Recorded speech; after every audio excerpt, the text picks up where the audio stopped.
Well, let's pick up where we left off last time. We're using the $4 for apples model of the economy in order to illustrate how increased productivity tends to drive prices down, but an increase in the money supply tends to drive prices up. And we left off by saying that if the government increases the money supply faster than entrepreneurs and business people can lower the prices by increasing productivity, then we have price inflation. But let's talk about what if they don't do that? What if there was no inflation tax? Now, governments want to create money and spend money because it's a whole lot easier, politically speaking, than passing a law that's going to raise taxes. You keep passing these laws for raising taxes, and people are going to get upset. They're going to throw that set of bums out to get a new set of bums. And they don't want to get thrown out of office, and so it's easier to just increase the money supply. But we said last time that because of price inflation over a 40-year period, that the 1965 GTO, which was the equivalent of a 2005 GTO in terms of grins and giggles, that it cost us 10 times more dollars to buy the same economic good 40 years later. And we said that happened because of price inflation. And I'm expanding on that, saying inflation is a form of a tax because it reduces our standard of living. It doesn't take any dollars out of our bank account, it doesn't take any dollars out of our wallet, but it does reduce our standard of living compared to what it would have been if there had been no monetary inflation, which causes the price inflation. So let's do a thought experiment. Let's do a thought experiment and say, what would the world be like if we had an economy in which entrepreneurs were free to invent, to prosper by becoming more and more productive, and there was no inflation tax to offset that reduction in price? In other words, what if the government didn't just arbitrarily increase the money supply in order to spend a greater portion of the wealth of the economy? Let me say it just as candidly as I can. What if we had an honest monetary system that could not be inflated?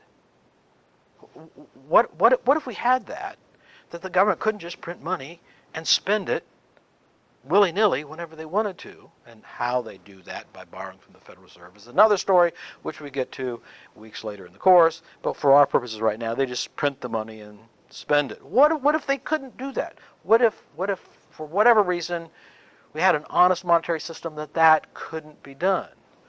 Well, then that means that from 1965, because of increases in productivity and assembly lines and computers and wise decisions and good management skills, that means the price of this GTO would be going down every year by about 3%. 3% a year, every year, prices are about 3% lower than they were last year. And the next year, they're about 3% lower than they were the year before. Next year, they're 3% lower. In other words, you don't have to get a 3% return on your investment to become wealthy. You can sit here in Mrs. McGillicuddy land and let people be productive around you, produce all this stuff, and all of a sudden you're getting a bigger bargain this year than you get last year, and you're going to get a bigger bargain next year because the prices keep going down. Now, does that sound like a good idea? Because if you get 3% per year, you got to pay tax on that, right? But if prices go down, do you have to pay tax on prices going down? No, that's pure gravy. That's wonderful.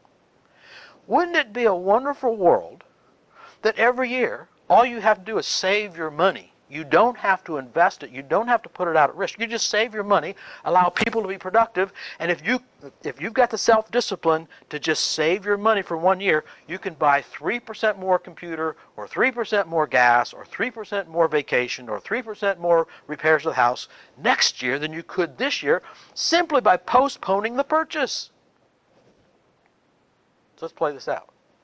I said that because of price inflation, what we could buy for $3,000 here, it would take us $30,000 to buy over here, to buy the very same good, because the purchasing power of the money is going down, because the money's being created, it's being inflated, and therefore each dollar buys less and less goods and services. But what if we said, no, nope. We've got an economy in which that's not possible. What we do have is we've got a money supply that cannot be inflated, and therefore as we increase productivity, the price comes down 3% every single year. So we take our $3,000, right? And we don't spend it. What would the price of that GTO be in 2005 if we had a 3% more productive economy every single year for 40 years? Do any of you know anybody that's 40 years old or older? Okay, in their lifetime, what would this price, every year the price of this GTO goes down 3%, 3%, 3%, 3%. What would it be? Well, my Hewlett-Packard 12C calculator calculated for me what this number would grow to at 3%, but what if prices came down 3%? Rather than $30,000, hold on your hat. What kind of world do you think it would be if you could go buy the equivalent car of the latest model Pontiac GTO, whatever they call them, and rather than $30,000 at a 3% decline in price, it would only cost you roughly, is that a world that you can even conceive? Can you even conceive, if you had $300 right now, you could go down to that auto dealer right there and you could buy a brand new car right off the showroom floor. Would you feel pretty wealthy? Yeah. Have you seen? No, wait, Professor Justice, wait a second. Aren't wages going to go down too? And so you're it's going to be the same thing, because wages are going to, no. This is the worst case example of a honest money. It gets better than this. It gets better than a $300 brand new car. Why? Well, let's see. We're going back to prices. There's prices of stuff like apples, and there's also prices of labor. And the price of labor is dependent upon, well, how scarce is it compared to everything else? How scarce is gold compared to silver? Oh, if it's really scarce, well, then the price is high. If it's really plentiful, then the price is low. Now, what happens when we have a productive economy? Oh, we've got an economy that produces a whole lot more stuff, and now one guy in one machine, or a big backhoe or a big bulldozer can do what 200 people with shovels can do. Wow, is he more productive with a bulldozer than 200 people with a shovel? So what does that do to the price of labor? The price of labor of the bulldozer operators goes up. The price of labor, you've got labor here, and you and because of increasing productivity, for each one of these laborers, we're producing 10 times, we're producing 100 times more stuff compared to the amount of labor. So which is more scarce? Which we're making all over the place, or the workers who produce the stuff? Oh, human labor becomes more and more valuable, more and more scarce in productive nations, in nations that are productive, in comparison to nations that only have people and shovels. You guys are giving me that look again. I can see this look on your face. How much can I afford to pay a guy with a shovel to dig a ditch? I don't know. He's not very productive.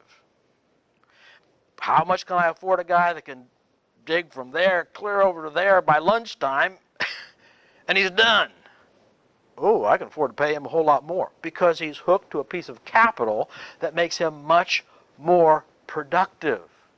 The more productive the nation, the higher the standard of living for everybody, especially the labor.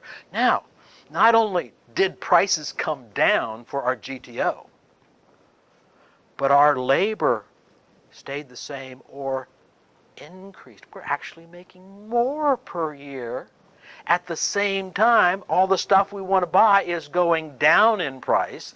The price they're paying us for our sophisticated labor hooked to these sophisticated tools is going up.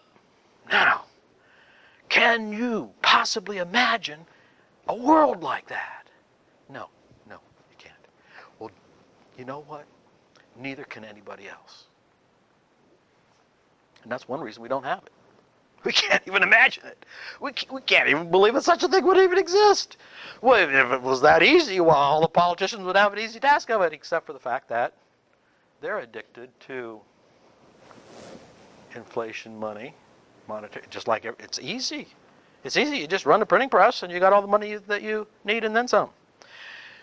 And since we don't have an honest, I'm just saying it very candidly, very boldly, very controversially, very ethically, because we do not have an honest monetary system, we don't have this utopia of a world that I'm trying to paint a picture of. And I want you to get a picture of what the economy could look like if we didn't have the type of monetary system that we have today. Now, I think I better stop there before I go into the next two sections here, or I'm going to run way over on time for this section, so we'll come right back in a second.